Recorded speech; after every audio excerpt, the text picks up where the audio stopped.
UP और उत्तराखंड की खबरों के लिए एबीपी गंगा को सब्सक्राइब करें और बेल आइकन दबाएं।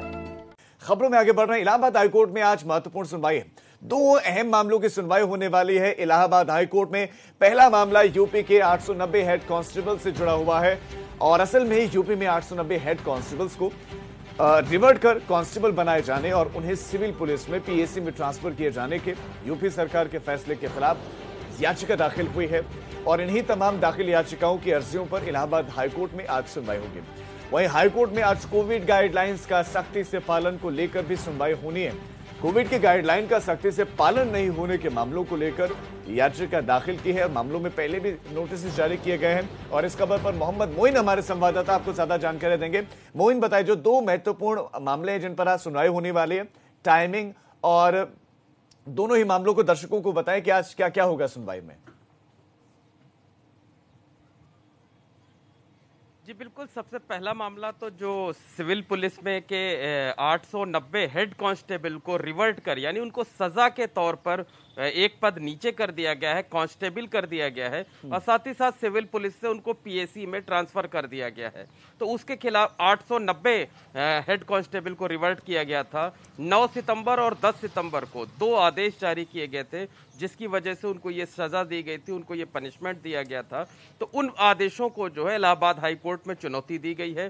3 दिन पहले इस मामले में सुनवाई हुई थी जिसमें उत्तर प्रदेश सरकार ने अपना जवाब दाखिल करने के लिए कुछ मोहलत दिए जाने की मांग की थी।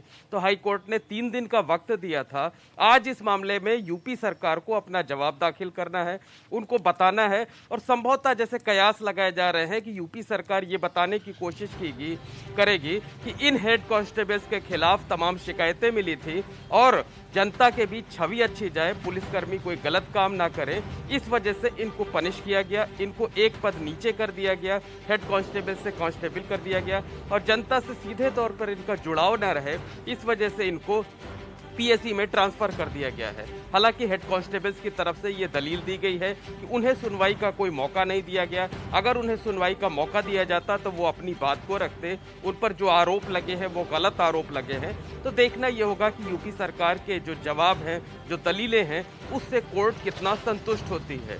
दूसरा मामला यह है कि जो यूपी में कोविड के मामले लगातार बढ़ते जा रहे हैं, जो गाइडलाइन का पालन नहीं हो रहा है, उसको लेकर के इलाहाबाद हाई कोर्ट लगातार अपनी दिशा निर्देश जारी कर रहा है, लगातार मॉनिटरिंग कर रहा है। पिछली सुनवाई में भी कोर्ट ने कहा था कि उत्तर प्रदेश के सभी थानों में एक स्पेशल टास्क फोर्स गठित किया जाए जिसका काम सिर्फ ये हो कि वो जो कोविड की गाइडलाइन है उसका सख्ती से इम्प्लीमेंट कराए, लोगों को जागरूक भी करे, लोगों को जिम्मेदार बनाए और जो लोग को गाइडलाइन का पालन ना करे उनके खिलाफ नियमों के मुताबिक कार्रवाई की जाए। 2 दिन पहले हमने देखा था कि प्रयागराज के जो एसएसपी और डीआईजी हैं सर्वश्रेष्ठ त्रिपाठी, उन्होंने जिले के सभी थानों में स्पेशल टास्क फोर्स का गठन कर दिया था, उसने काम करना भी शुरू कर दिया था। अब इसी तरह से उत्तर प्रदेश के दूसरे जिलों में भी होना है। तो जो पिछले दिशा निर्देश थे उसका किस तरह से पालन किया गया है, सरकार आगे क्या कुछ करने जा रही है, प्रयागराज के जिला प्रशासन ने क्या कुछ किया हुआ है, क्या कदम उठाए जा रहे हैं, ये सारी की सारी रिपोर्ट आज हाईकोर्ट में पेश की जानी है।